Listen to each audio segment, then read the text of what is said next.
এবার স্থায়ীভাবে পদচ্যুত হলেন থাইল্যান্ডের প্রধানমন্ত্রী পেতংতান সিনাওয়াত্রা। জুলাই মাসে কম্বোডিয়ার এক সিনিয়র নেতাকে নিয়ে করা বিতর্কিত মন্তব্যের কারণে তাকে সাময়িকভাবে বরখাস্ত করা হয়। এরপর দেশের সাংবিধানিক আদালতও তার বিরুদ্ধে রায় ঘোষণা করে। রায়ের পর পেতংতানের দল এবং সিনাওয়াত্রা রাজবংশের জন্য এটি একটি বড় ধাক্কা হিসেবে দেখা হচ্ছে।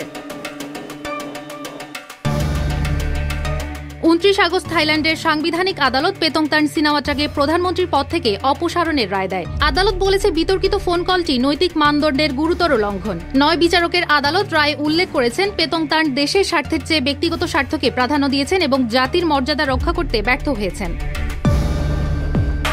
পেতংতানের দাবি, ফোন আলাপে কম্বোডিয়ার সাবেক প্রধানমন্ত্রী হুন সেনের সঙ্গে দেশের সমস্যা সমাধান এবং ছাড়াই শান্তি ফিরিয়ে আনা নিয়ে আলোচনা করা হয়েছিল। তবে আদালত তার যুক্তি প্রত্যাখ্যান করে বলেন, এই কর্মকাণ্ড জনসাধারণের মধ্যে সন্দেহ তৈরি করেছে যে পদক্ষেপটি থাইল্যান্ডের স্বার্থের চেয়ে কম্বোডিয়ার সুবিধার জন্য করা হয়েছিল। আদালত আরও বলেন, পেতংতানের আচরণ জনসাধারণের আস্থা ও বিশ্বাস নষ্ট করেছে এবং তার কাজকে করেছে।